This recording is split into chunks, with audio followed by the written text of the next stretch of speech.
అధిక బరువు అనేక సమస్యలకు కారణం. సాహితీ యోగా ఆన్లైన్ క్లాస్ లో జాయిన్ అవ్వండి. గౌరవనీయులు శ్రీ నారా లోకేష్ గారికి మరియు ఇక్కడికి విచ్చేసిన ఉపాధ్యాయులకు, తల్లిదండ్రులకు అందరికీ నా నమస్కారం. నా పేరు జంగా కీర్తన. నేను ఏపీ మోడల్ స్కూల్ దేశవరం నుంచి వచ్చాను. నేను చదువుకుంటున్నప్పుడు చాలా పెద్ద సిచ్యువేషన్ ఫేస్ చేశాను సార్. చెవు సరిగ్గా వినిపించాం, లెసన్స్ వినలేని సిచ్యువేషన్, ఎలా చదవాలో కూడా తెలియదు. అందరేమో చదవలేదు, ఈ అమ్మాయితో ఇంతటితో చదివాగిపోయిద్ది అని మాట్లాడుతూ ఉండేవాళ్ళు. కానీ మా నాన్నగారు జంగా బ్రహ్మయ్య గారు చాలా ప్రోత్సహించారు సార్. పక్కనే ఉండి నువ్వు ఎవరిని పట్టించుకోవద్దు, నువ్వు ఖచ్చితంగా సాధించగలుగుతావు, బాగా చదువుకోవాలి, మంచి మార్కులు తీసుకొచ్చుకోవాలి. మరియు మా ప్రిన్సిపల్ మేడం శ్రీమతి వెలంగని మేరీ గారు పక్కనే ఉండి ప్రతి నిమిషం గమనిస్తూనే ఉంటారు, ప్రతి క్షణం వచ్చి మాట్లాడుతూనే ఉంటారు. ఎలా చదువుతున్నావు, చెప్పేది అర్థం అవుతుందా లేదా, నీకు అర్థం కాకపోతే పక్కనున్న వాళ్ళని అడిగి తెలుసుకో. ఇంటికి వెళ్ళి వెంటనే ఇంటి దగ్గర ఉండి రోజు నాన్నగారు పక్కనే ఉంటారు. హాస్టల్ కూడా పంపించలేదు నన్ను, పక్కనే ఉండి ఎలా చదువుతున్నా, అసలు ఏం జరుగుతుంది మొత్తం నాకు చెప్పు, నేను చూసుకుంటాను, ఏమి ఆలోచించొద్దు. ఏ సిచ్యువేషన్ వచ్చినా, ఎంత పెద్ద సమస్య వచ్చినా నా దాకా ఎవరు తీసుకురాలేదు. నేను ఎక్కువ ఆలోచిస్తాను అని వాళ్ళే ఫేస్ చేశారు అన్నిటినీ. నార్మల్గా ఉండాలి, బాగా చదువుకో అని.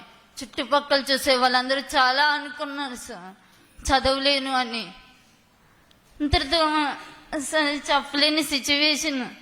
ఇంట్లో ఉండి క్లాస్ తింటా, ఇంట్లో ఉండి చదువుకుంటూ ఉన్నాను.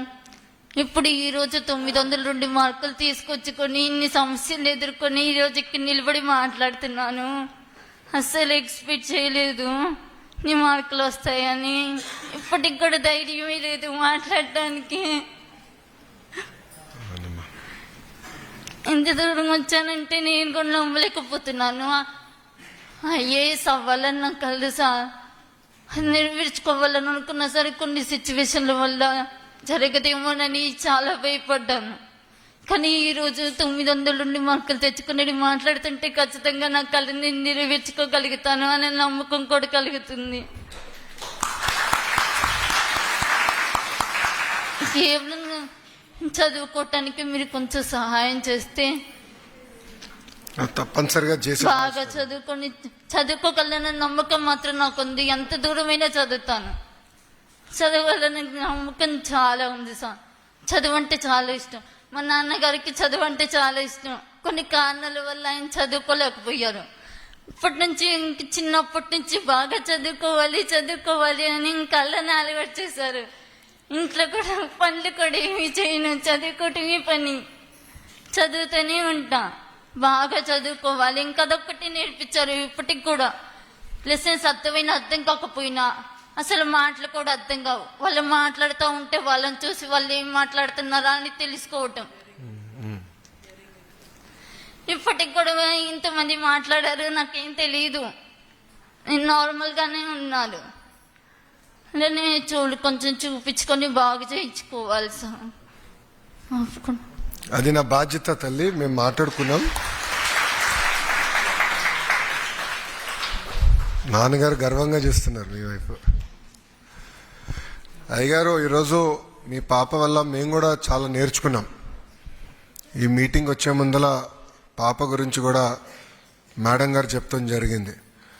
ప్రిన్సిపల్ సెక్రటరీ గారు కూడా మాట్లాడి అసలు ఇది కూడా మనం ఎట్లా మిస్ అవుతున్నాం, ఇట్లయితే ఎట్లా మనం ప్రభుత్వం అంటున్నాం, ఇన్ని కార్యక్రమాలు చేస్తున్నాం, ఇది ఎట్లా మిస్ అయ్యామని మేము చర్చించాం. ఒక మాటలో చెప్పాలని మీ పాపలో మేము చాలా నేర్చుకున్నాం. అంటే ఎన్ని లోటుపాట్లు ఉన్నాయి వ్యవస్థలో, ఏం చేయాలని దానిపైన ఒక కార్యక్రమం ఇప్పుడు చేపడతాం. వచ్చే సంవత్సరం నుంచి ఇట్లాంటి హియరింగ్ ఇబ్బంది ఉన్న పిల్లలకి వాళ్ళకి మెరుగైన మెషిన్లు ఎట్లా అందజేయాలి, టెస్టింగ్ ఎట్లా చేయాలి, కంటి చూపు కూడా ఇబ్బంది ఉన్న వాళ్ళకి ఎట్లా చేయాలనేది మేము వాస్తవం నేర్చుకున్నాం, తెలుసుకున్నాం. వచ్చే సంవత్సరం నుంచి అంటే ఈ జూన్ మాసం నుంచి అది అమలు చేస్తాం. సో మీ పాప దగ్గర నుంచి మేము నేర్చుకున్నాం. ఈరోజు ఒక మాటలో చెప్పాలని థ్యాంక్ యూ. తల్లిదండ్రులు ఎవరైనా మాడతారా? సుమన్ టీవీలో మీ పర్సనల్ అండ్ బిజినెస్ ప్రమోషన్స్ కోసం కింది నెంబర్కి కాంటాక్ట్ చేయండి.